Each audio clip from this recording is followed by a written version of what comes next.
Welcome to the Smash Jump Podcast, your place for honest and passionate gaming conversations.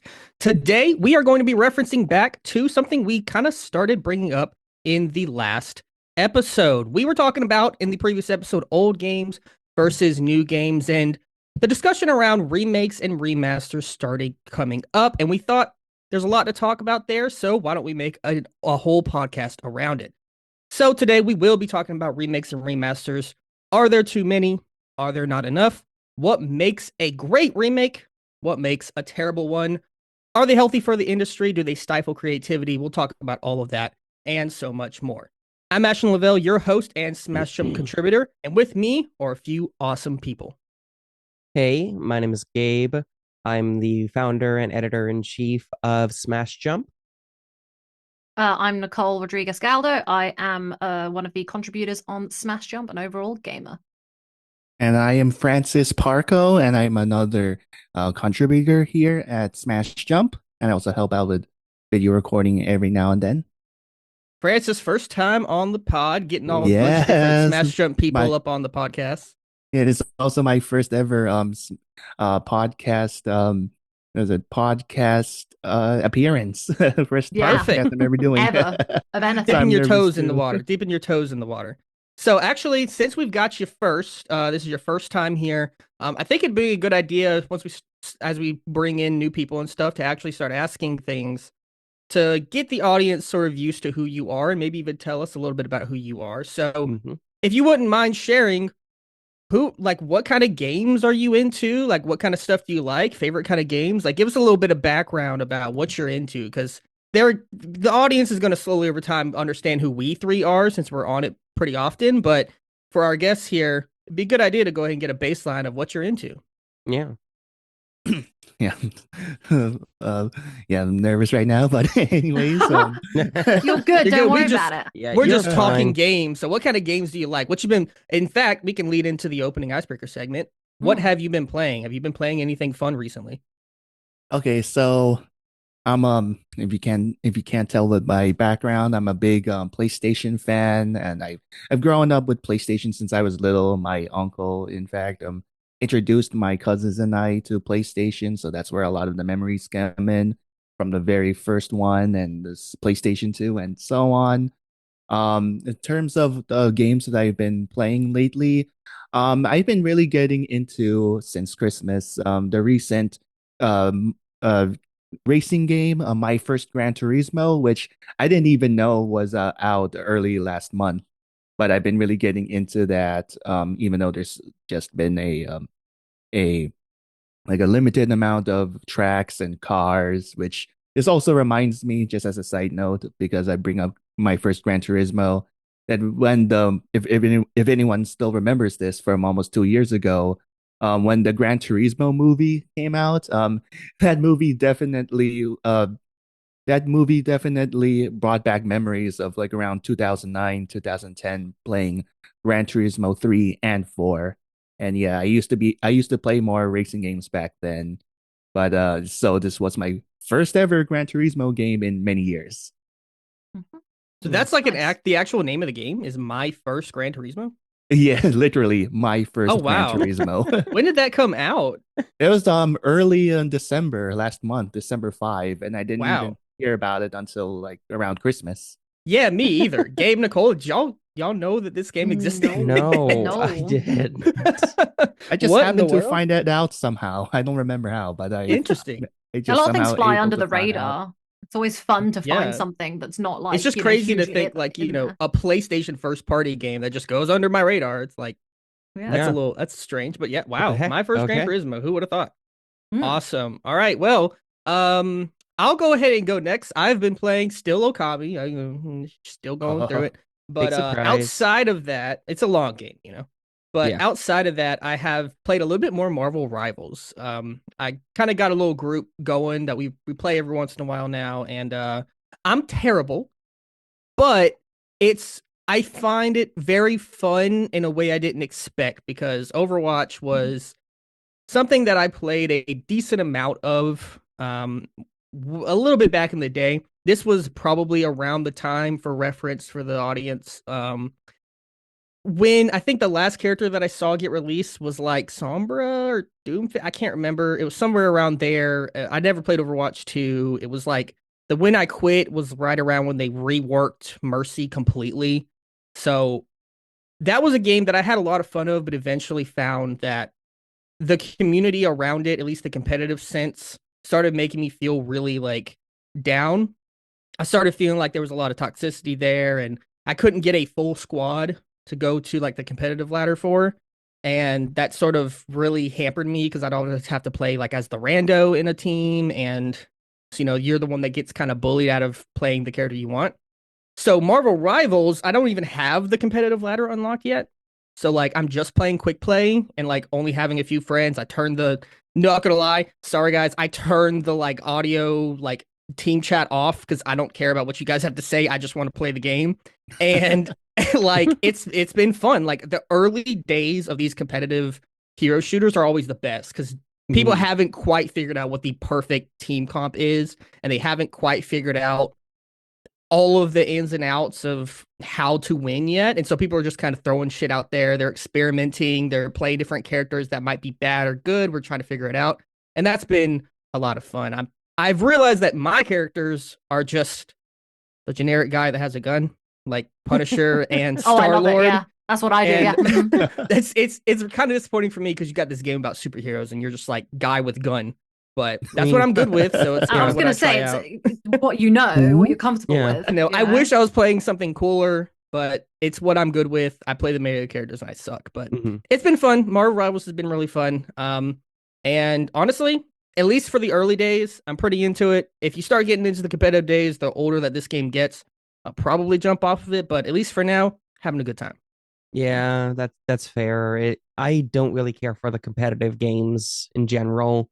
Like, I never get in on them when they're early. So, including with Marvel Rivals, I haven't actually started playing it. But regardless, I'm like, I just don't really care for the competitive type of games. I love competitive, but it really depends on what it is. Like I'm just still like, really into Rainbow Six. Haven't played in a while because my friends have been busy, so I'm just been playing, deck building type games. Absolutely. Heck yeah. Yeah, speaking of, I'm gonna go into what I did this week, which is I've been a busy bee. But I managed to play 10 hours straight by accident of Inscription and forgot to do everything that the human body needs for 10 hours. Because I really went through the ringer. So like last time we recorded this, I was talking about how I finished it, and I was like, but I don't think I finished it. And then Ashton was like, definitely haven't finished it. You only beat Leshy once. So yeah, I beat him again, and then the game suddenly unraveled into the most bizarre and wonderful experience. It was absolutely mind-boggling. Honestly, I'm not gonna lie, I think I came out of that with like a new perception on life. It blew my mind. I was weirdly emotional, and by the end I was kind of just like numb. I just sat there for 10 minutes like it was fantastic. And the even better thing is that I went out with my friend Thomas to hang out in London for the day. And I was like, so I just finished playing Inscription. And he was like, oh, isn't it the best thing ever? And I was like, I didn't even know you knew what Inscription was. And so I just wouldn't shut up about Inscription. And I'm going back into Baldur's Gate 3 at some point this week because my friend, one of my other friends, is now ready to like dive back in. So that's really fun. Speaking of that, my birthday just passed and I want to share this present. You will have to blur it out for YouTube to not cry. So I told my friend Thomas once that I slept with the Mind Flayer, the Emperor, in Baldur's Gate 3 because I love it. I love him. And I once said to him in October, I said to him, sometimes you just want to get tentacle effed by the Emperor. And so he made me this as a birthday present. That's awesome.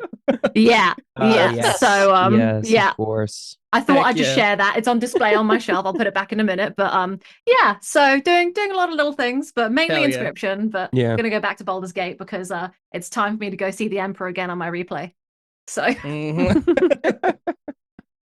Netflix and chill with the Emperor. Exactly. Oh, please, yeah, more, need more. So yeah. Yeah. Gabe, been playing anything recently? Yeah, Gabe, what you doing? I have not been playing much recently, actually.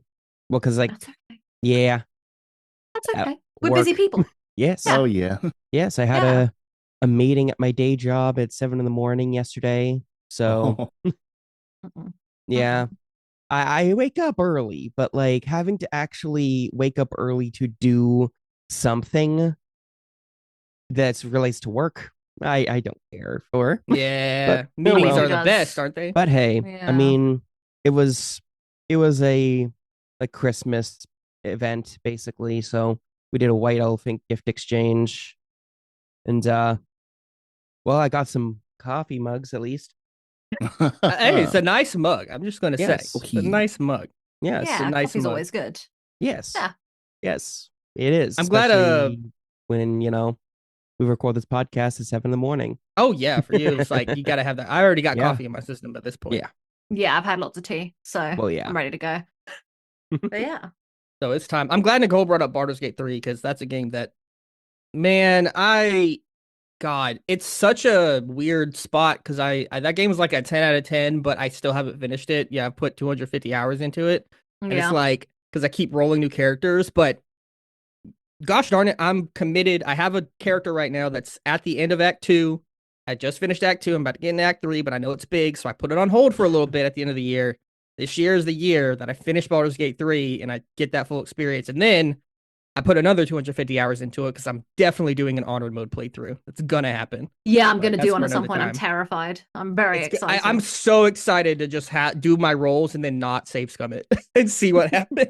Yeah, yeah, honestly. So my friend and I are doing a co-op campaign right now where we're trying to honor mode it, but not like officially.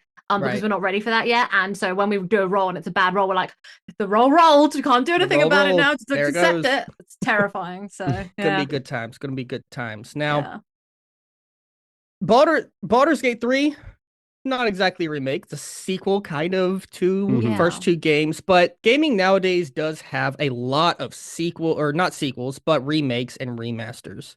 And so Yeah. the topic of today's podcast, we're going to go ahead and get into it. But first, we do need to do another distinction, just like we did last episode, between what is an old game and what is a new game.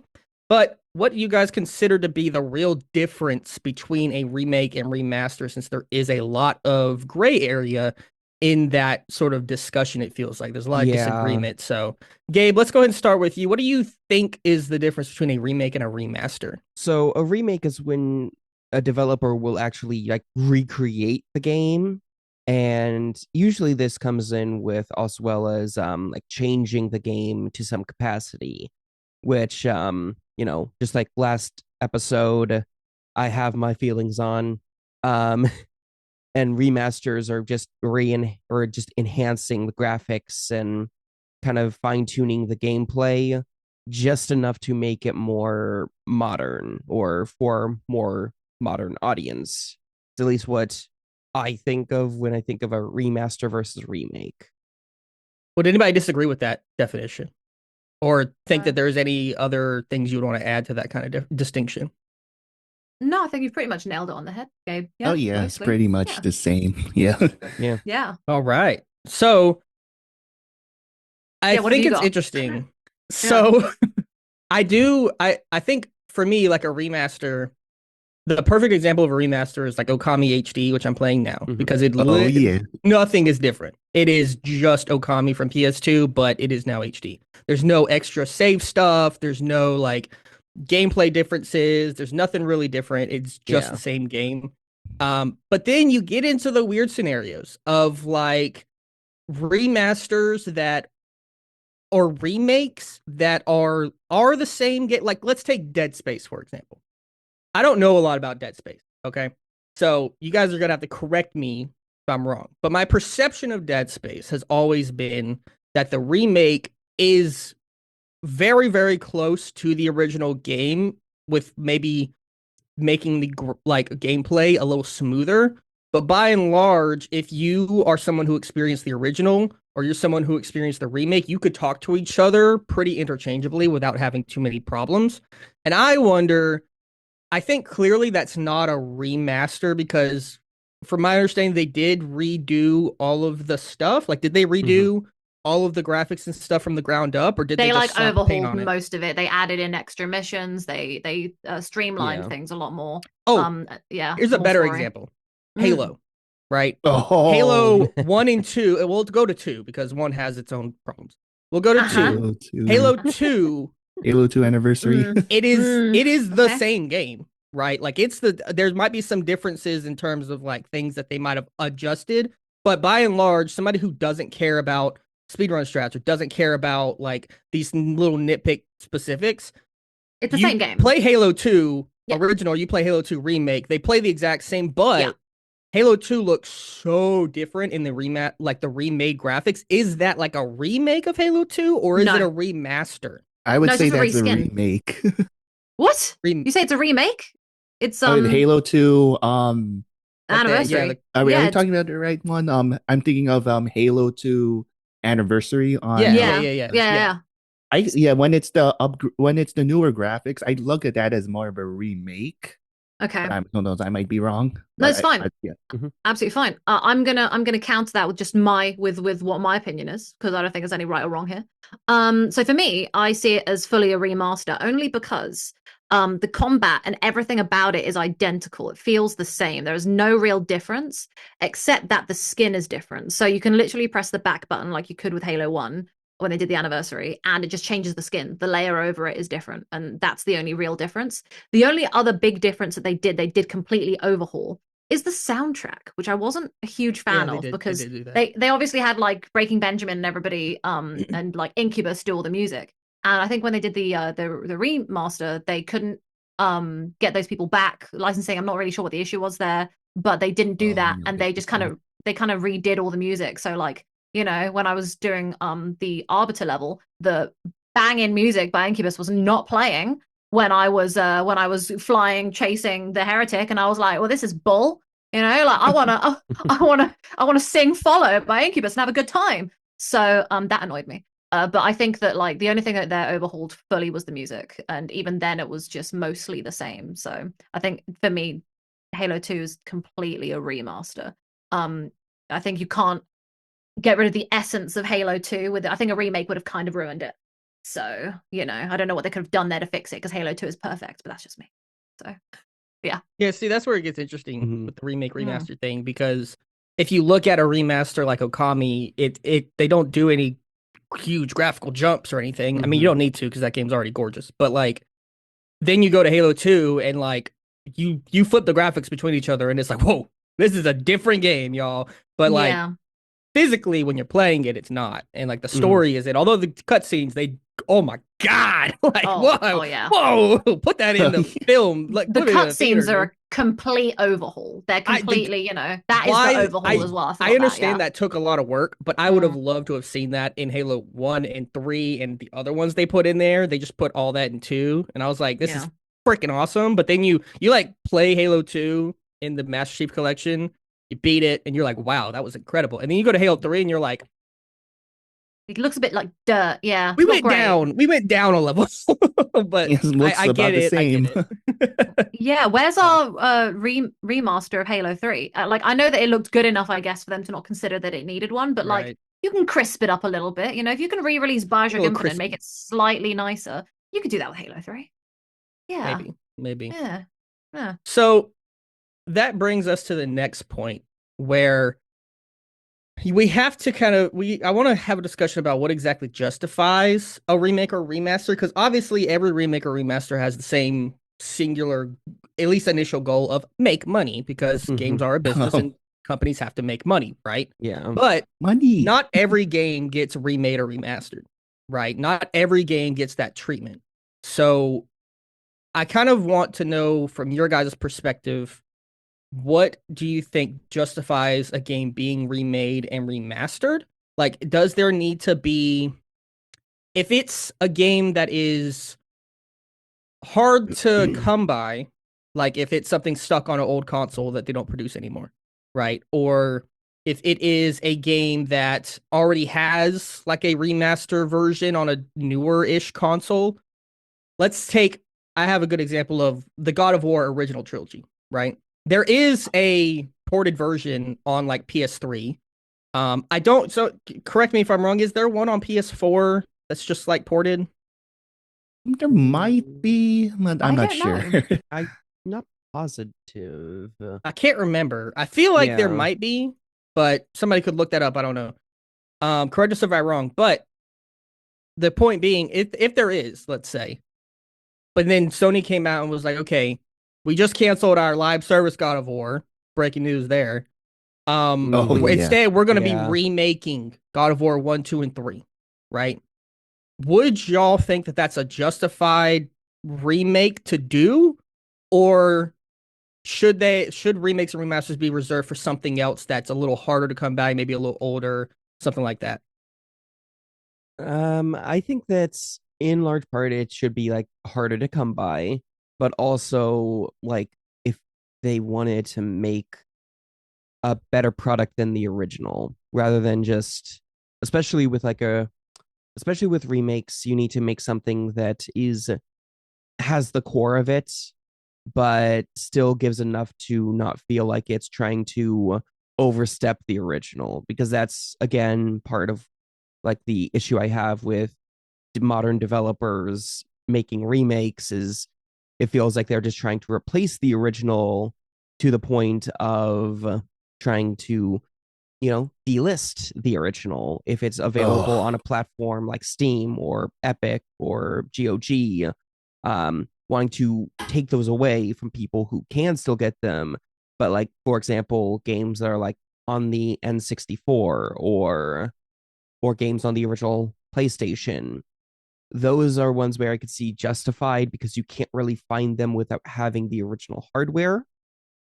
But I also see the issue of sometimes they just make it too much like the original, or they're just like more or less just doing a report, like what they did with Red Dead Redemption, where they just legit just straight ported it to PS4 when they could have done a lot better.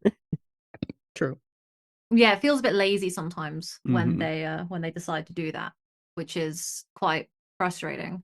I think that like so sometimes it feels like a bit of a waste. Like when they just reskin something for cash grab. But if you're looking at something, so for example, I'm gonna pull Alan Wake, one of my favorites. Um, I've been thinking about how it came out in 2010 and it looks and plays like a butt. It is not great. But that's kind of the charming cult classicness of Alan Wake. It plays like us, and I love it in all its chaos, and it's kind of goofy at times, and very weird and wonderful. However, when they were remastering it, I was like, oh, this gives me a good excuse to go and play it again, earn more achievements in it, and it gives PlayStation players the ability to play it because it wasn't on PlayStation originally, it was an Xbox exclusive. So I like when they open it up like that for other people because its exclusivity has gone away. So they can now put it on other platforms. And it was so long Yeah. after they were like, oh, we can do that now. That was a nice gift. And what I will say about the remaster that I did enjoy is that they didn't really tweak much. It was basically just like Ilkavilli's face, the guy who plays Alan Wake, because in the first game he doesn't look anything like him. They did not great with the graphics there. However, with the remaster, you can actually see that it's him and that it's actually Alan when Alan Wake 2 was coming. So I was like, oh, I can actually see what he bloody looks like now. So that was nice. And I was thinking, would I have wanted a remake of Alan Wake?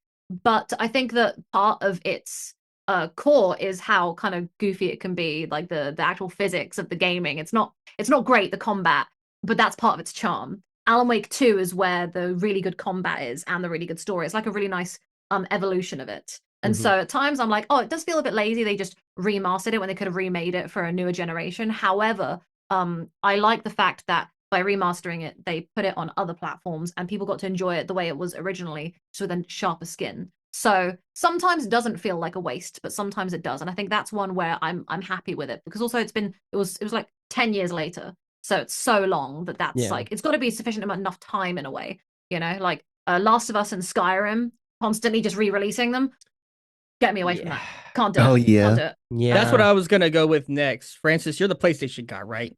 Oh, I yeah. was wondering about your perspective here because PlayStation runs the gamut of like you've got things like The Last of Us Part 2 remastered, which is coming soon, and Oh, obviously that game just came out and still looks absolutely gorgeous, but they're putting it on the PS5, even though you can backwards compatible with the original. But at oh the same yeah. time, they also have things like the Ratchet and Clank remake, which completely redid the original game for good or bad, whatever you prefer, but Mm. completely redone version of the game. So, as the PlayStation guy, kind of where do you fall on all of that? Yeah, I do have now that we're yeah, this is a good topic for this episode of the podcast is as I've been having like a bunch of thoughts over remasters and remakes overall, like what's the difference and when they're good, when are they good, when are they bad? Going back to I think the first point, first topic when like what's a remake, what's a remaster? Um I don't know if this example sounds silly to the audience or but anyways, I kind of think of like a remaster as like a renovation in a way, like you're taking an old house that from 100 years ago and you're making all of these new changes to make it look more modern. And a remake is sort of like what if that house was already built in more recent years? So that's kind of what I think of, if that makes sense. So that's what I kind of think of remasters and remakes. In terms of in terms of like when they're good, when they're bad, it really depends on how they're used. In terms of like preservation or even access, how like a lot of times the older consoles, the older versions of the games are harder and harder to come by. So like I think that's one good thing of like remasters and remakes. Like for example, Okami HD, which I haven't even finished that game either, and I've had it for years. Like if you don't have money or some other way to go buy the old PlayStation 2 or Wii copy of Okami HD of the original Okami, then like the HD versions is good. But at the same time, if the developers are just making remakes and remasters instead of making newer games, and especially if the remakes and remasters are just replacing the original versions, then yeah, I wouldn't do that either. Yeah, But there's with like, also go ahead. sorry, yeah, I've got a question. As the PlayStation kind of guy in the room, because I'm a hardcore Xbox forever and ever, even though I'm mad at them. So you're saying that there shouldn't be like a replacement situation going on. So with The Last of Us and its recent release, and then a new, well, Last of Us 2, and then the next one coming, the remaster. There's kind of do you feel like there's a point in doing that? Because it's not really replacing it, but it's just for the newer generation. Do you feel that it's acceptable to do that, or are you kind of like in the middle, or do you think it's kind of like a cash grab? What's your thought on that? You know, in terms of like The Last of Us The Last of Us Part 2 remastered, watching that Hmm. trailer at the Game Awards, I was not excited for that at all because it's only a well now almost a 5-year-old game. And it's which also this part reminds me too of more recent news from a few months ago when Horizon Zero Dawn remastered was released. Yeah. Like the game also came out on PC in 2020, so it's not that long ago. Like, does it really need a remaster or a remake, or in this case, a remaster? I mean, sure, the Yeah. remasters and remakes like The Last of Us Part 1 on PS5, it may look really good, but I don't think it's how should I say it? I think it's maybe a bit too soon for that. Like maybe give it another, especially for remakes, give it another console cycle or two, console generation or two, and maybe it's a little bit more justified. Yeah, Mhm. I agree. Hmm. Yeah, exactly. Like as the other person who is big into PlayStation here, yeah, it doesn't make any sense to release another version of The Last of Us Part 2 if the only thing is really just putting it on like PS5. Like especially since I swear they said that it's on its last like life cycle. Like the PS5 is, even though they released the PS5 Pro to dubious success. Uh um I don't get why they're just continuing to like re-release that. Like I'm glad that Naughty Dog is going with making another game. I'm glad that they have like Intergalactic coming for a better or worse, but I just don't understand why they're putting more effort into just another version of a game that isn't even like a decade old, that isn't even 6 years old, and just bringing it to another Yeah. like it just doesn't make any sense. Not even a different platform for, because I swear, didn't they release a version to PS5 and then they're doing it again? I swear they're doing that. And Yeah. I'm like, why? Yeah. I mean, backwards compatibility. So I don't know much about it on PlayStation, but I know that Xbox has a lot of it. And I can go back Mhm. and play, like I've got Splinter Cell on my original Xbox, and I can go and play that on my Series X because they've implemented that. And I remember with PlayStation, there was like a period where you couldn't really do that. You Yeah. just have to pay for it again or something. Because Yeah, there's it backward was compatibility now, though, is there? there's partly. Okay. There's like some games from the PS3 era that have backwards compatibility through a service. Oh, And like then PlayStation Now, yeah, or Wait, you exactly. have to pay for backward Yep. compatibility? Yep. yeah, like Yes. streaming from PlayStation. Except for like PS4 has backwards compatibility, as in like you could play PS4 games. Um, from Wow. my recollection Yeah, at like least. specifically if Yeah. you have a PS4 disc or Mhm. you Yeah. own it on your system digitally, that will play fine on the PS5. That's not a Yes. problem. Right. It's only Okay. if you go backwards further than that you have to pay for their services. Yep. Yeah, like It's not Xbox has got a leg up on that. We'll give you that. Yes. Xbox doesn't Yes. have yeah, much, but at least we It's have got that. that. It's definitely got Yeah. Yeah. that. Whoa, Yeah. this damn. yeah, this reminds So me too of like when it comes to backwards compatibility and like whether there's backwards compatibility with PS3 or so on. Like how I brought up like PlayStation Ugh. Now. This reminds me like some PS3 games are only available like on PS4 through PlayStation Now or whatever it's called now. Like streaming. Like for example, I'm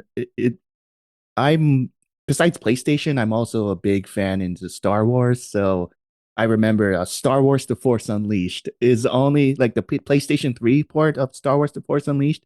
You can play that on PlayStation 4, but you need to have that service to stream it in. Like you can't like there is no remaster for Star Wars: The Force Unleashed to play on PlayStation 4, PlayStation 5, and so on. But yeah, it's just one and the thing I streaming's remember I too. don't know if it's still that way, but it kind of sucks. So, Yeah. if you're bad internet, you're kind of Yeah. screwed out of it. But that Yeah. Right. we can bring up one point that Shuhei Yoshida made recently. He was on Kind of Funny with Greg Miller doing an interview, and he brought up the topic of remakes and remasters, and that became a talking point. And Yoshida, who obviously is now out of PlayStation, Hmm. he specifically mentioned how remakes and remasters don't tend to pull away from the main team. So theoretically, like this Last of Us Part 2 remaster that's coming out, it shouldn't, it typically or shouldn't pull away from Naughty Dog main, like while they're making Intergalactic. And so he argues that in order to allow games like that to exist, remasters and remakes are a necessary, if you want to consider it evil or not, um because it's a revenue stream that brings in more money so that they can try Oh to yeah. make something new. And I think that's definitely an interesting argument because it definitely, I think a lot of people immediately jump to, if I see a remaster of a game like Last of Us 2 that you may consider that it doesn't need it, you might automatically also assume that it's pulling resources away from something else. But Shuhei argues that that's not the case, at least in PlayStation's the way that they do their ecosystem. So I'm curious about your guys' take on that argument of remakes and remasters being necessary to allow other things to exist in this world where games are so expensive to make. So you require an extra revenue stream in order to produce those things. I didn't really think much about that. And now you said that, it's like popped, another thing has popped into my brain. That's really like that's a really good argument. So I'm going to keep bringing up Remedy because they're like my favorite underdog. So with Alan Wake 2, they only announced like in the last few months that they've only just broken even or something. They've only just made the money back that they spent on making Alan Wake. Right. Alan Wake 2.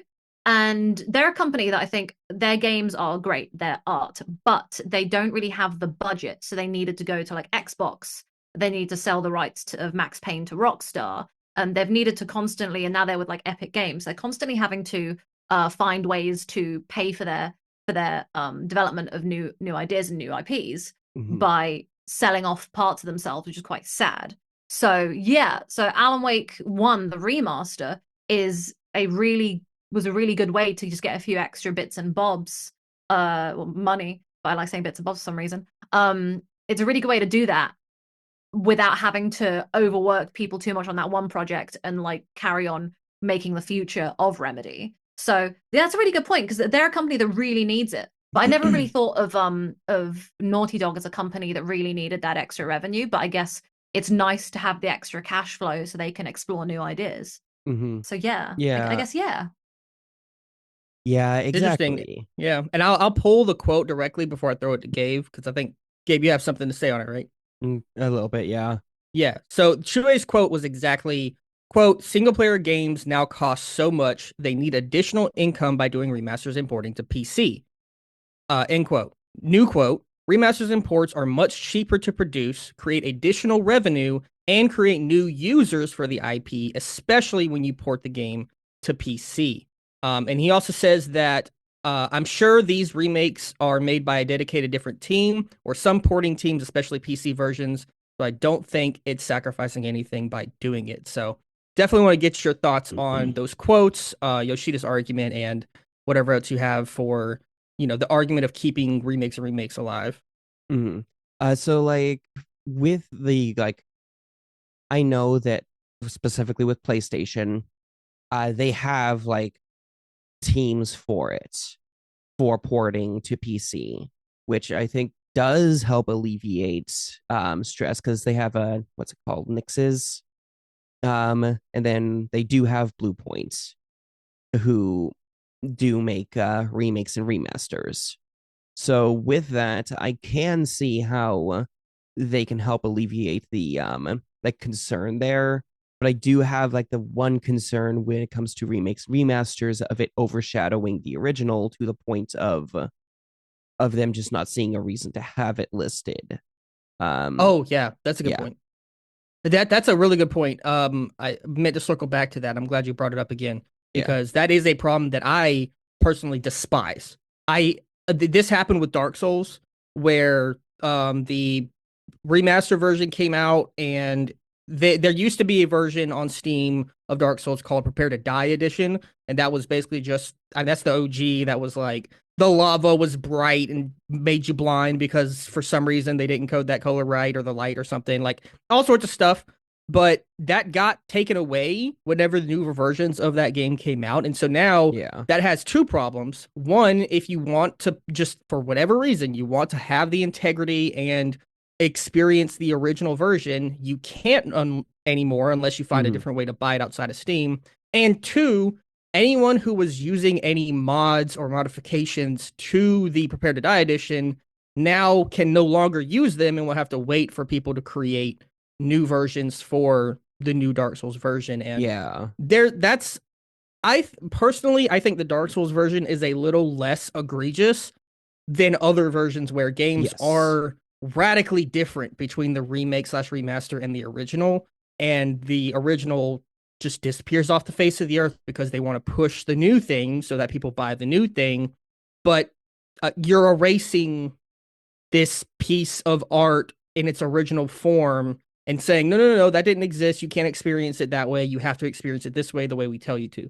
And I agree with Gabe there that I think that's you should give people the choice. Didn't that happen with GTA, where the trilogy definitive edition, it replaced all of the like OG versions, and everybody hated the new remake versions of them. So like you just replaced it with a worse version, and then I think they reversed it now. Comments have to just correct me, but I think they changed that. They reversed it and brought him back. But that initial idea of like, let's get rid of the OGs.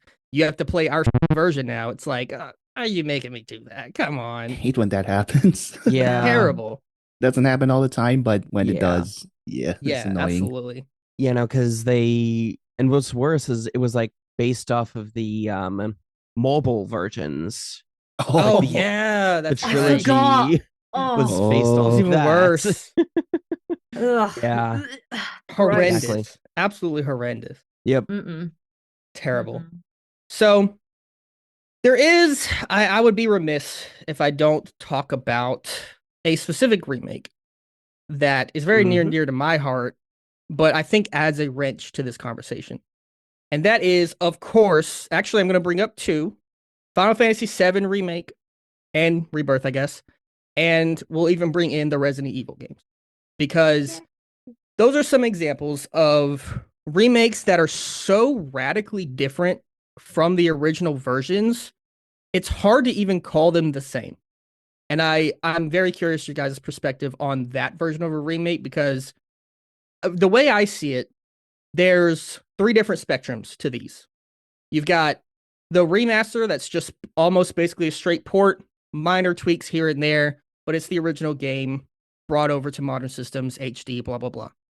Then you've got the middle ground where it's like, we'll say a Dead Space, right? Where it is mostly the same game. It's been improved. The graphics are redone from the ground up. It's kind of this. You could have a conversation with somebody about Dead Space original and one, and you'd have a couple of differences and some things to talk about, but largely still the same game. And then you've got Final Fantasy VII and Resident Evil, which take the original game, blow it up, and say, we're going to do something completely else entirely.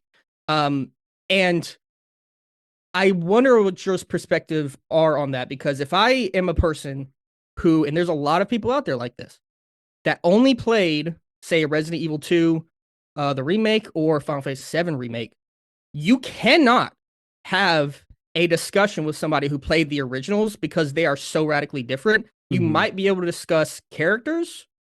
You might be able to discuss the names of the world, I guess, but the way that those games play out are so different that I wonder what your guys' thoughts are on if that is okay and if that is something that is preferred to a remaster remake, or if you'd prefer, like, say, just make that its own game unrelated to the original. Like, it doesn't, maybe Resident Evil 2 is just a new IP, or maybe it's Resident Evil 8, 9, whatever we're on now, instead of being, oh, this is actually Resident Evil 2, but it's not even the same. Yeah, I think I prefer it that latter way because, like, here's the thing. Again, it falls into overshadowing the original. You will type out Resident Evil 7 and it's going to be a gamble of whether you're going to get the original or you're going to get the remake, which is not a The problem. seven.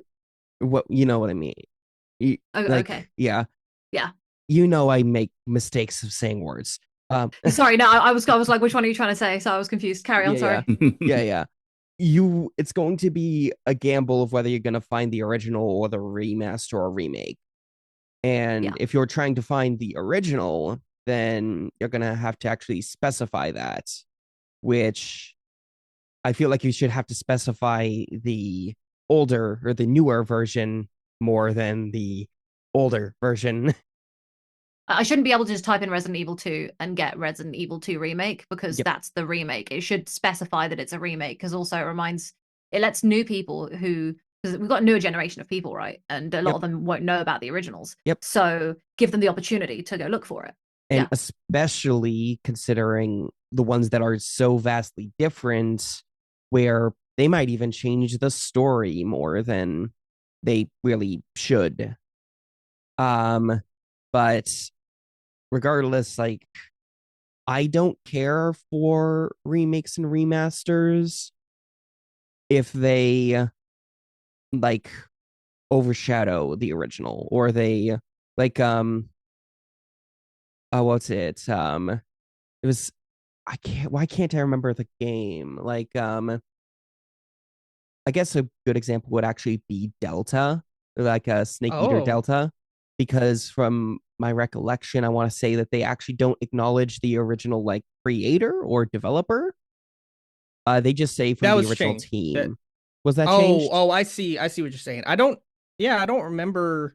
I wrote an article about this, but that was Yeah, so long yeah, ago. I remember they yeah, did say they credited the team in the credits of Delta, but I don't know if we've seen what that looks like. yeah. So I'm not want to sure. say they like because it was more or less because they got so much backlash, I'm sure. But Probably. yeah, no, like that's a problem I also have is when they original developers aren't credited or credited improperly. Yeah, you know what? I didn't bring that up earlier. Here's the thing. I don't think about things until people say something and I'm like, "Oh yeah, that's triggered this." With Halo, something that really bothers me is that in the Master Chief collection, the credits are no longer there. And there are some great moments where the credits kind of are part of the cutscenes or the space in between. So like in Halo Reach, when the game finishes and the Pillar of Autumn is flying towards the Halo ring, on the right side of the screen, it's very empty there, and that's because there's a big thank you message from Bungie, and then the credits like roll. And that's completely gone now. So it's just an empty side of the screen, and people who play the game now are never going to see that big thank you from Bungie. I think there was maybe Yeah. some issues there because it was developed by 343, the remasters. But like, it The would have been Halo more team now. interesting.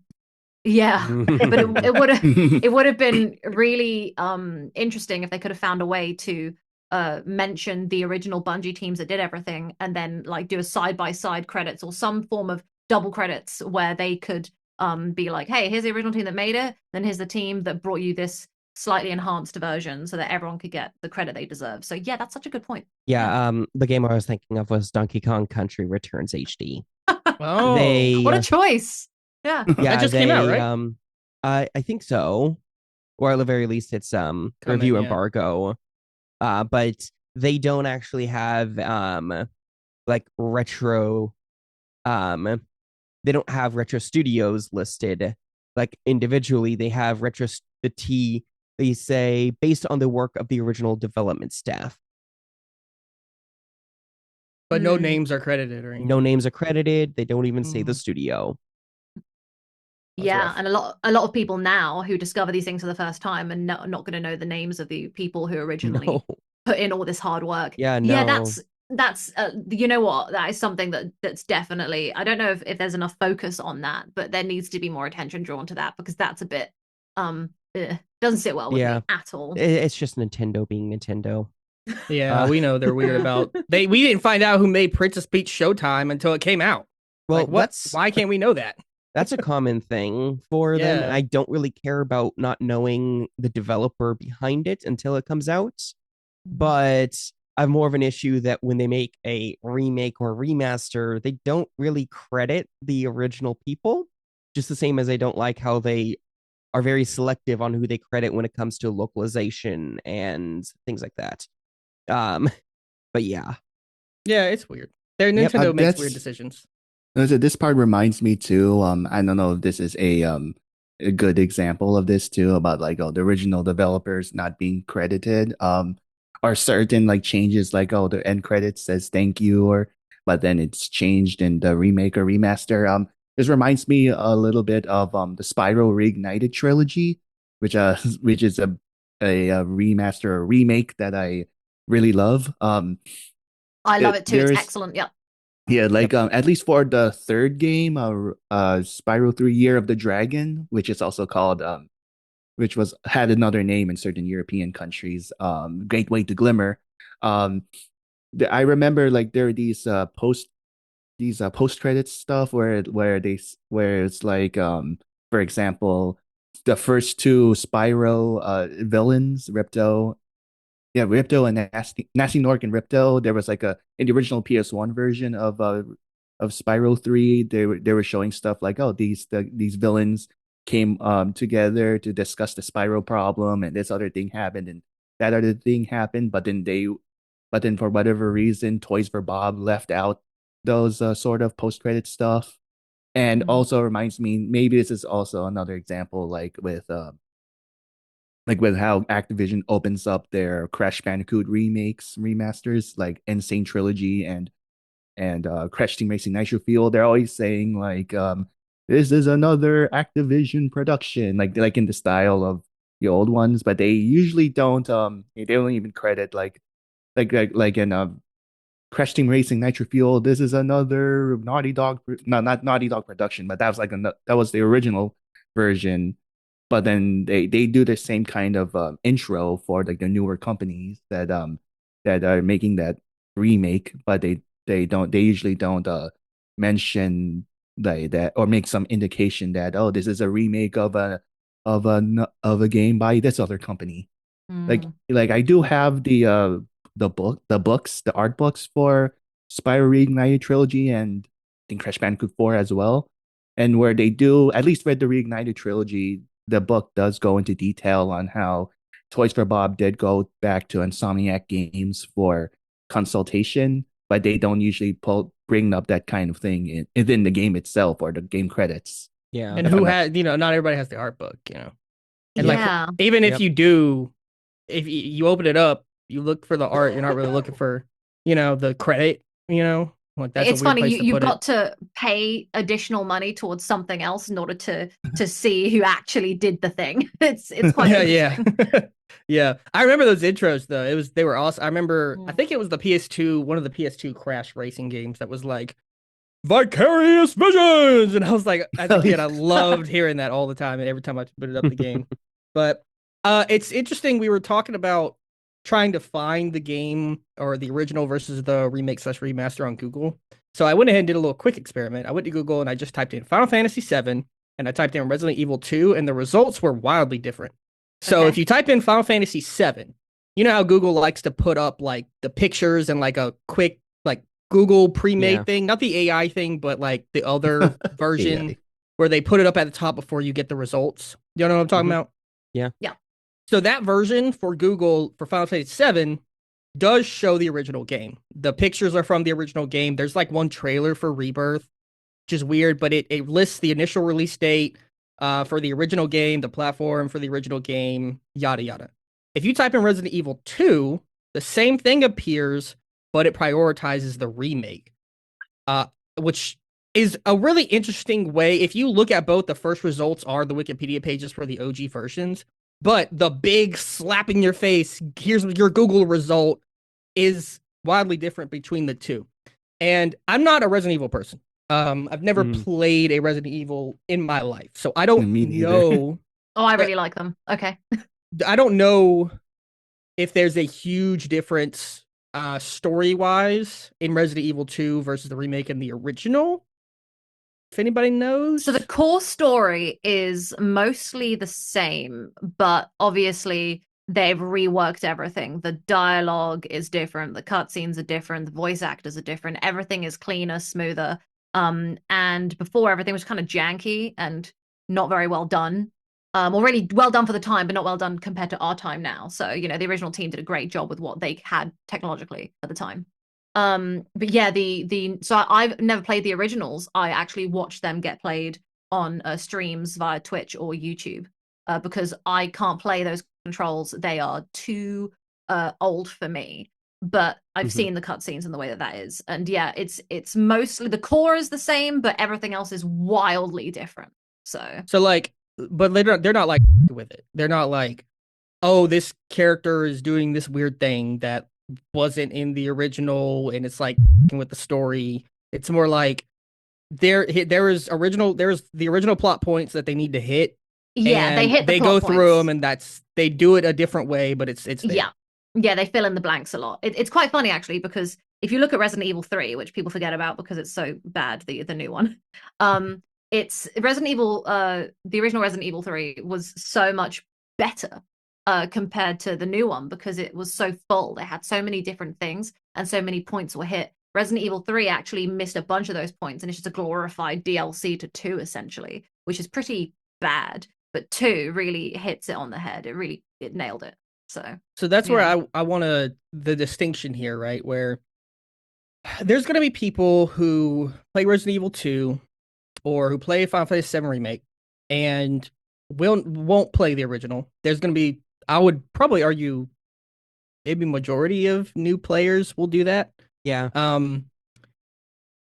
7 Final Fantasy VII's in a weird spot though, because without going into spoilers for people, because it's Rebirth just came out last year and the story isn't wrapped up, so we technically don't really know how it's all gonna like play out. But according to how it seems like it's going, if you are someone brand new to Final Fantasy VII and you play Remake and Rebirth and you don't know the context of the originals, they do things in those remakes that almost suggest that the remakes are sequels rather than actually full on remakes. Mm-hmm. And I think that is by far still to this day the most interesting way that any team has done a remake so far. Because in Resident Evil 2's case, though the game is obviously radically different, it is still, the core is very much alive and going well. And like, sure, having a conversation with somebody who's only played the OG would be very weird and awkward. But like, in 7 Remake and Rebirth, there's scenes in there where things are happening, and if you don't know the context of the original, you're like, I'm already lost in a lot of it and I do know the context. But if you don't know the context, like, you are in an ocean and you don't know where to go. And it's so interesting. And I wonder your guys' thoughts on that, because like, it's a weird spot where you can find 7, the original, pretty much anywhere. Like, you can get it on Switch, you can get it on PS4, PS5, you can get it on PC, and it's got a couple extra bells and whistles where you can fast forward things, you can turn off random encounters to get through things faster, stuff like that. But then Remake is just like its own beast and almost could be considered a sequel, which I wonder if that presents a problem for you guys of a remake maybe being presented as a remake but really being its own thing. Like, is that kind of like deceptive to you guys, or do you think that's cool? Like, because I think it's cool. I think it's really neat, but I do think it might leave some people behind when they play it. So I think I'm probably I don't know about Francis, but I think I'm like the big Final Fantasy, at least 7 guy here. So I don't know if you guys know any of the context between those two games, but I'm curious to know your thoughts based on what I've said so far. I feel like when they do things like that, I see it more as a reboot. Okay, yeah. But like, if you go the route of making it out as a remake and then pull the rug under like fans by presenting it and then turning it into a sequel more than a an actual remake or remaster, I think that that's fine if you do it in the right way. As long as you're not like hammering in that it is a remake or remaster and then waiting till the last minute to do that. Because like, they were presenting it as a remake, but they were also doing it in a way where they were making it clear this has its own things. We are deviating from the story. We are deviating from the mechanics. We are making new mechanics. It kind of makes it out more than just an average remake or remaster or anything of that nature. At least to me. Yeah, I guess that's fair, because it doesn't. I again, correct me if I'm wrong in the comments. You guys know more than I do, but I don't recall them ever advertising Remake as like with a slogan of like re-experience the like classic journey, like that kind of thing. And when they describe the reason why they called the first game Remake is not because they're remaking 7. It's more because of these story reasons and blah blah blah. Like, there's mumbo jumbo reasons why they called it Remake, but then they follow it up with Rebirth. They don't call it Remake 2, right? Yeah, like, no. it's Rebirth is its own name, and like, not like, it kind of, I maybe signifying to people that this isn't just a straight up redo, like this is its own thing. But I don't know. Yeah, I think so. It's weird. Yeah, you know what you've said is like really, really interesting, because you don't see a lot of games do what that's done. It's it's a really nice reward for like longtime fans, but people who are new might be a little bit more alienated. Yeah. I feel like there could be ways to get around it, but the problem is it's time and money consuming. So like one thing that I would like to see developers do to get around those kinds of issues is to kind of package new games or remakes or, you know, whatever rebirth is. It sounds very complex. And kind of package it with the original or what its counterpart is. So the best way I can like think about this for me, because I haven't really experienced anything like you have. But with this is not a great example, but it's as close as I'm gonna get. So Dishonored 2, when that was coming out, I was really excited for it. It came out on my Xbox One. And so I went and I bought it, and they had done the lightest retouch of Dishonored 1. Just slapped a fresh coat of paint, like barely. I didn't really notice a difference, and then put it on the Xbox One. They called it the Definitive Edition, which included the DLCs. And when I got Dishonored 2, it included a digital code for me to download Dishonored 1, the Definitive Edition, for free. Like I didn't have to pay extra to get awesome. that, just so that I could enjoy, in case I wanted to play Dishonored 2 and I hadn't played 1, because the generational difference between the two, because it's two console generations. And I thought, what a fantastic way, you know, I already had Dishonored 1, so I didn't need it. So I was just like, I gave the code to someone else, which is nice.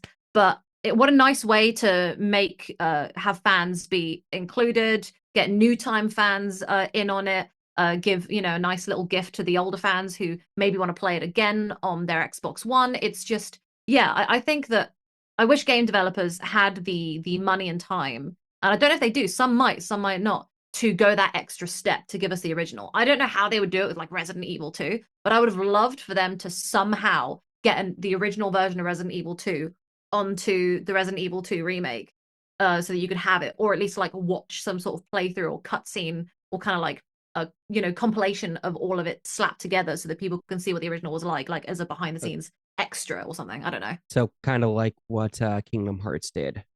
Yeah. Yes. Yeah. Exactly. Yeah. The counterpoint to that, though, outside of like the obvious, like then they'd have to basically remake or remaster the original version as well. Yeah, that's the problem. Yeah. In that same vein, but also like they could just do a report, generally speaking, which most likely, not going to say it is, slightly less expensive than doing a remake and remaster. Because a report will basically just be making sure that it runs on the new console, and you know that's basically it. But yeah, no, basically just like what Kingdom Hearts did with some of the more, not less important, but some of the other games, like what was it? 30 35/8/2. Yes. 30. You got me. I'm here. I got it right there. Yes, I know. They're all burned into my memory. Yeah, no, exactly. The Murrow's got me like in a chokehold right now. Yeah, exactly. That one, or there was one other one. It was Union Cross and Recoded. Yep. Yeah. Where they just changed. They were DS games, so they like did not remake those. They're bad anyway, so don't worry about it. But like they didn't make them again, so they just kind of compiled them into a cutscene compilation and just said, "Hey, here's the story." I guess. Yeah, I know. Well, I remember some of the DS games. Yeah, no, they weren't great. It's hard to translate the two. Yeah, like the combat. Yeah, exactly. It's vastly different. Yeah. But yeah, that's fine. That's a better way than nothing. I mean, you miss out on Roxas speeding people up with a stick, but you still get the story, so it's probably fine. Beat up people the Keyblade stick. Yes. It's literally just a stick. Or you can do a frying pan too. You can turn a Keyblade into a frying pan. It's awesome. They don't do that anymore. No. They don't have fun anymore. Games don't know how to fun. Francis, what are your thoughts about this? Because Final Fantasy 7 and Resident Evil maybe a little bit, I don't know, are very like PlayStation likes to push those games really hard in their marketing and stuff. They kind of put them under their own umbrella. I'm wondering, have you played any of these two examples, or any examples that you can think of that are similar, and how do you feel about them? I don't know that much about Final Fantasy or Resident Evil. I've as far as I can remember, I've never played any of those games. And honestly, the closest I think the closest I've been to Final Fantasy is the first two Kingdom Hearts games, especially the second one. But even within Kingdom Hearts, I haven't kept up with it since the second one. Like I Yeah. know, like I remember, what is it? My brother has had the third game, and when we were down in Florida for vacation, there was actually down in uh where is it, Disney World, Disney Springs. There was one store that was actually holding like a public demo of Kingdom Hearts 3 before it released. Hmm. But even within Kingdom Hearts, I haven't played a whole lot of it since the second one, so I can't really speak too much about Resident Evil or Final Fantasy. So Yeah. Do you have anything comparatively that you can consider, or is it mostly been smooth sailing for you while the rest of us have really been through the mill? Could you say that? Could you repeat that part again? Yeah, sorry. It's so for me with Resident Evil, it's been quite like a journey. And for Ashton, it's been very like you've got all the drama with Final Fantasy and the different releases. So have you got anything new that's happened to you, or anything that's happened to you really in that regard, where you have had to experience remakes or remasters, and there's been a bit of like a iffiness there, where like kind of like us, because I've got Resident Evil 2, which is it's so different from the original, and it's almost not great, the way that they've I kind of replaced it. I can't really think of an exact of a particular moment like that. Yeah. So yeah. All good. Just thought I'd ask. Yeah. Hey, so what about a hypothetical, right? So let's say they took a game you really like, and we'll say, I don't know if, I mean, Spyro's story is like it's there, but like take a game like, we'll say Spyro, and instead of being the reignited trilogy, they said, okay, we're gonna make Spyro 1 as a remake. However, instead of it being a 3D platformer where you're this cute little purple dragon flying around and gliding around, it's actually going to be a third-person action combat game. Like how like how would you feel about that? Now let's say for the sake of argument, it's a good ass action combat game, okay? But it's nowhere near the same kind of game. How would you feel about that? Oh, that's hypothetical kind of sounds like The Legend of Spyro, at least to me. Yeah, I never yeah, played yeah. I've never played that. It's funny, I never played The Legend of Spyro trilogy. Like Don't. I didn't even know it existed until the Don't. pandemic when I Yeah, I started didn't. really getting into Spyro and They're Crash interesting. Bandicoot more actively. But in that hypothetical example, I think it depends on how it turns out. Like if it turns out way better than I would imagine, then I might be okay with it. But if you're changing the original Spyro into something like that, then I would be very question. It would be very How questionable would to me. you how would you feel if the original Spyro then like got removed from online stores? As in like say both exist on like PlayStation, and so there's no reignited trilogy. There's just the original Spyros, and say you're like, you just like it's your favorite thing ever. And then they've got the new one that Ashton just described, and the old one is now gone, and they've got the new one. So how would that make you feel if you had lost that and had this new thing that's completely different? I would be like, really? You're taking away the original Be one? Like, livid. Yeah. what if other people haven't? What if people, what if fans, not just now, but like, what if in the future fans find out about this series, get into it, and then and it's harder for them to find the original Spyro? Why? Yeah. So I Well, think we're all kind of exactly. mostly along a similar line then, about that there's a level of game preservation that we need to keep, but there's also like a level of times change and there's got to be new stuff, but like it's so important that we have access to the originals. And obviously googling like Resident Evil 2 and having mostly the remake coming up is you're losing the original in all the new remake stuff, which is just quite devastating. Yeah. So yeah. Yeah, and I'd Yeah. also shout out Legend of Spyro. Uh, Elijah Wood played Spyro Oh for yeah, whatever reason. yeah, That was cool, I yeah. guess. Um, It's also interesting because I'm kind of a guy who's starting to become a little more retro focused. Like I play new games all the time and I love them and everything, but I'm starting to appreciate how old games resist you as a player and like put obstacles in your way that you have to kind of work through. And sometimes it can be tedious, but I also think sometimes tedious is good. Sometimes you need to like work through those moments because A, you'll remember them, and B, they make you appreciate the other moments more. And adversity is not bad, like that kind of Also, thing. more But bang for your buck. You're paid to play the game. You want to experience right, it for as and there long is as you bloat, can. right? There is Yeah, Yeah. bloat, and there's yeah. things that are unnecessary. But I'm kind of becoming a bit more okay with older mechanics and putting that level of adversity in front of a player and telling you, get through it, man. It's okay. You'll live. But when you do remasters and remakes nowadays, it feels like sometimes they forcibly take those things out. I would use this isn't necessarily the same, but I mentioned in the last podcast Dragon's Dogma and how its fast travel system works with the stones that are a limited resource. In the original Dragon's Dogma, um, that's how it was, just like how it is in Dragon's Dogma 2 today. However, they did a new version of Dragon's Dogma called Dark Arisen, which was basically just like almost like a Game of the Year version where there's a bunch of new bells and whistles and all this other stuff. But part of that is they changed it so that you got a infinite stone. There was one stone you had that was just infinite, so you could just forever fast travel wherever you want. They retained the mechanic where you got these crystals that you could place anywhere on the world, and those were your fast travel points. So you couldn't fast travel anywhere you wanted. At any time, like at towns and stuff, you still had to put that crystal down. So that was a limited resource, but you now had this infinite stone. So any of these travel stones that you picked up along your journey were useless and you just sell them off.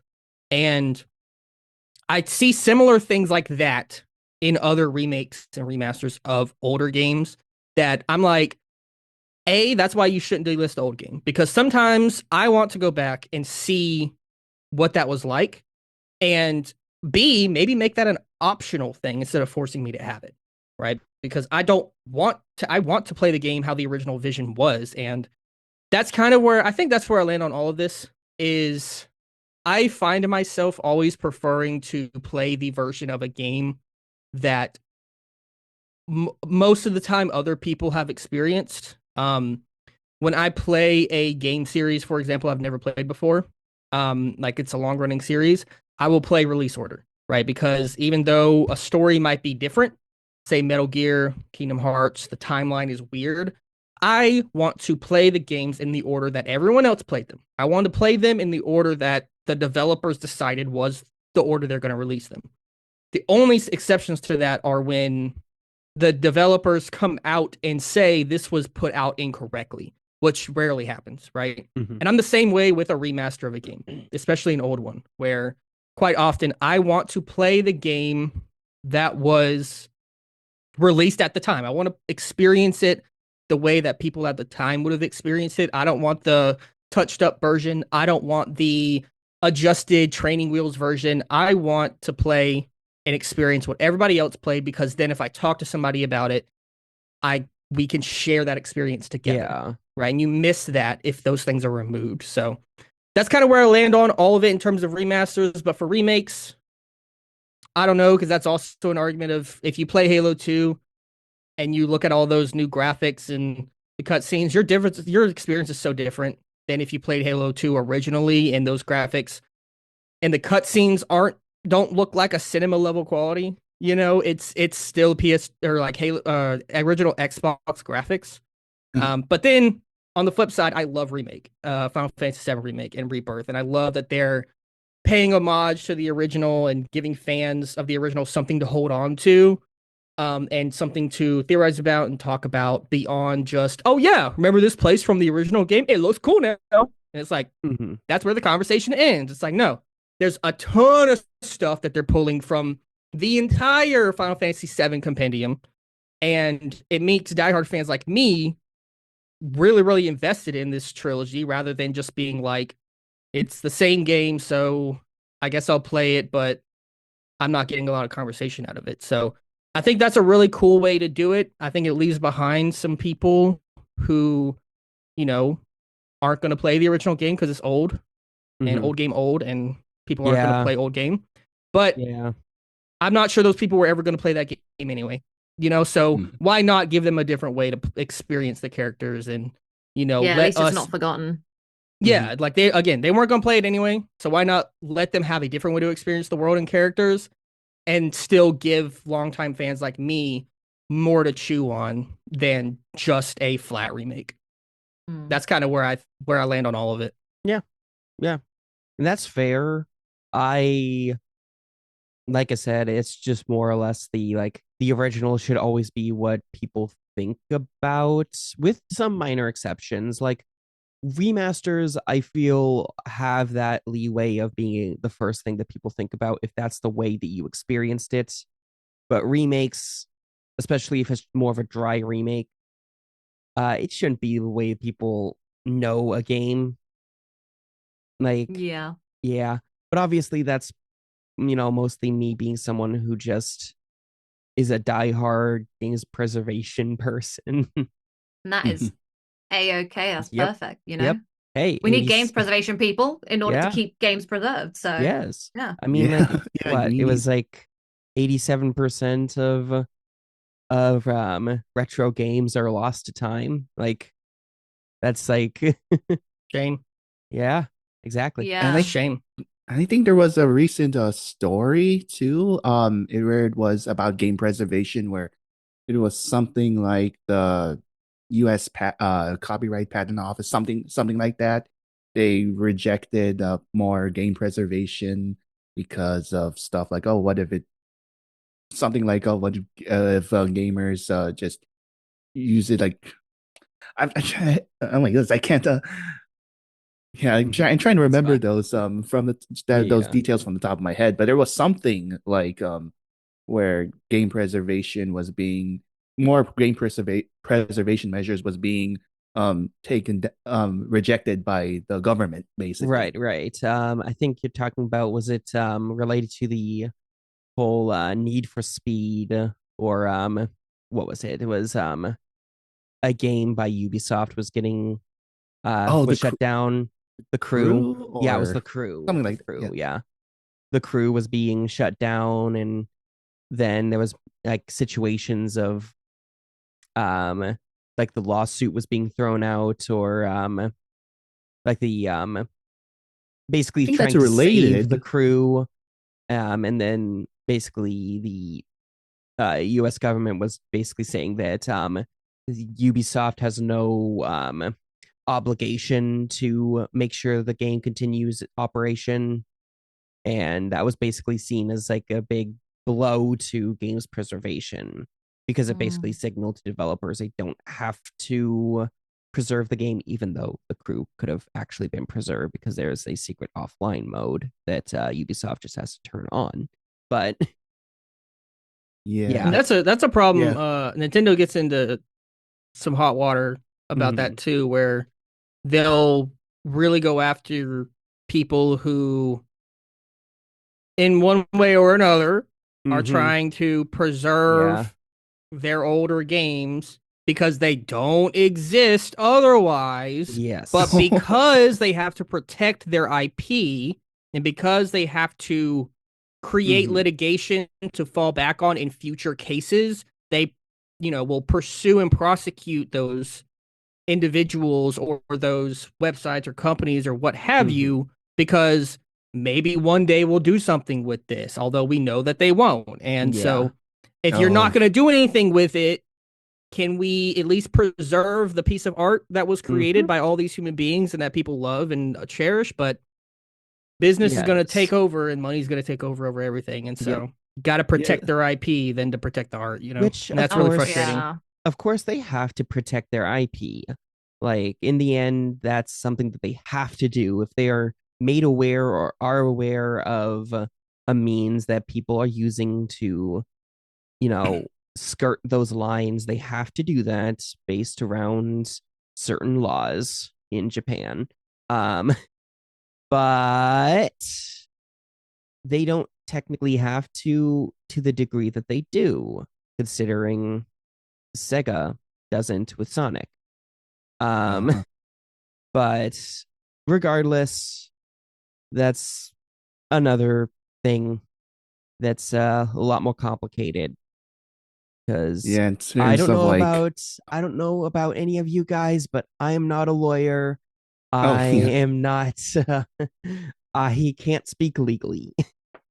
yeah, I think with how Nintendo does a lot of their stuff, like they're being overzealous with protecting their IPs.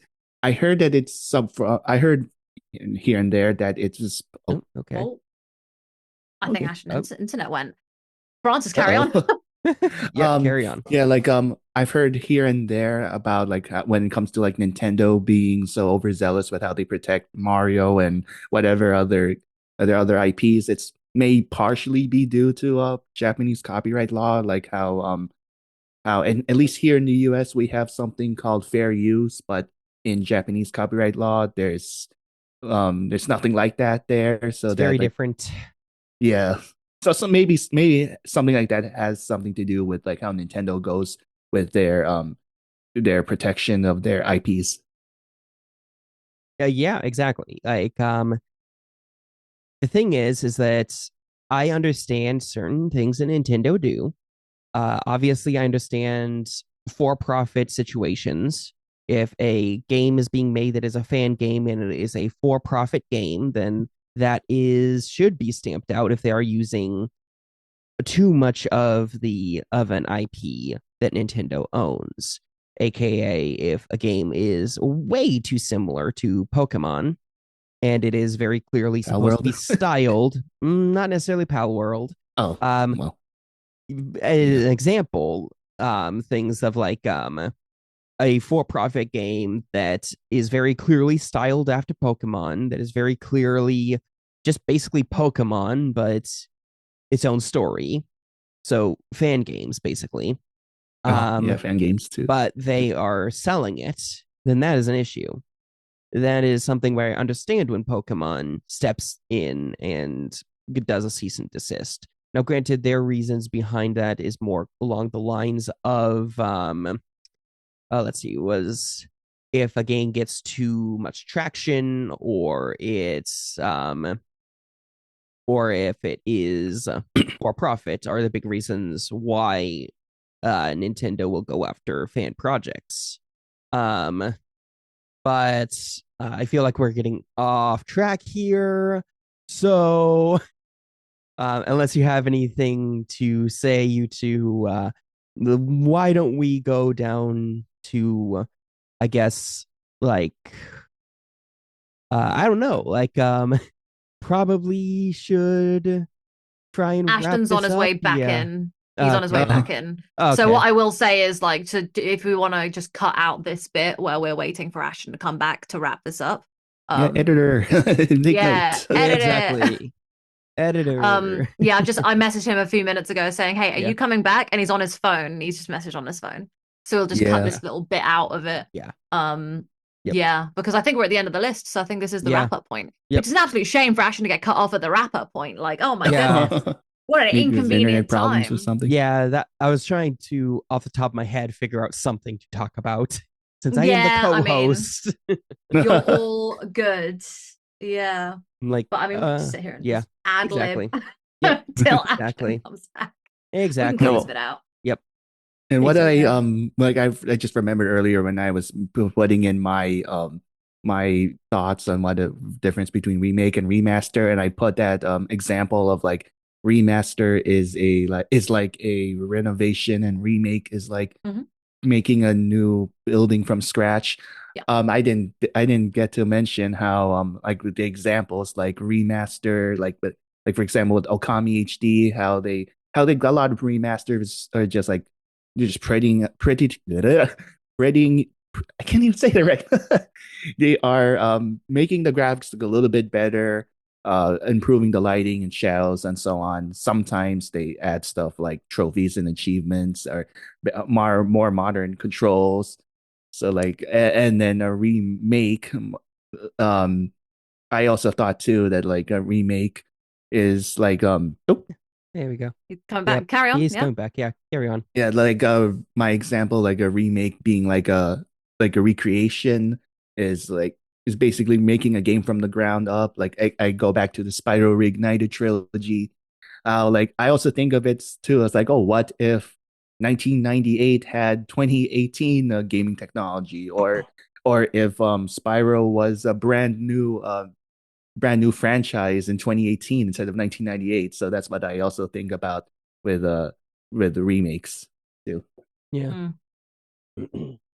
All right. Sorry about that, guys. I don't know. We are good. Don't you worry. We're cutting out. Power that just flickered for absolutely no reason, but Yeah. let's It's go ahead fine. and get things wrapped up. If we have Yep. anything else, anybody else wants to say about these remake remaster conversation? No, I'm No. pretty good. I think we all kind of just agree. Game preservation is important. We shouldn't lose originals, but like there's a balance to remastering Mhm. and remaking and value. Yeah. So, you know, Exactly. spread that out. Take your time and don't try to rob us too hard. But we understand that they need money sometimes. So Game preservation, good, y'all. Game Yeah, like preservation, game good. preservations, remakes, and remasters, they seem to be all connected more than we Yeah. think. I feel like that was the takeaway from last episode as well. Absolutely, absolutely. Yeah, And, you know, just doubling down. it bears repeating every time because Yes. people Yes, it don't does. take it seriously enough. And one day we'll have a conversation about. I'll leave you guys with a little tidbit here. One day we'll have a conversation about physical versus digital age of games. Yes. And Oh yeah, I've got so many things to I say. hate the digital age we live in so Yeah. much right now, but that's a topic for another day. Guys, Mhm. if you enjoyed this video, make sure you hit the like button, subscribe to Smash Jump's YouTube channel, and comment down below your own thoughts about remakes, remasters, anything else like that. Do we have any other plugs we'd like to send our viewers way? Well, obviously follow the social medias. We have Twitter, Smash Jump, DOTCOM. We have Blue Sky. Blue Sky's new, Yep. at least for us. Yeah. Yep, exactly. And then Mastodon as well. We have a Facebook. Most of them are just Smash Jump. And then, yeah, any personal plugs? And are those all going to be in the description? Yes. Absolutely. will So be, make yeah. sure if you're interested in all those, go ahead and scroll down there and check They'll that out. be in the show notes, whether you're watching this on YouTube or listening or watching it on Spotify. Exactly. So anybody else got any plugs here? Good today. We are good. Yep. Francis, good. anything people want to follow you anywhere, or you good to go? I think we're all good so far right right. now. Yeah. Yeah. Well, as you guys know, obviously, you can follow your host over here at Smashing Games on Twitter or at ashtonlevel.bluesky.social on Blue Sky and ashtonlevel YT on YouTube. With that, that was another episode of the Smash Up Podcast Down. We hope to see you guys on the next one. Yeah. Catch you later. Bye. Bye.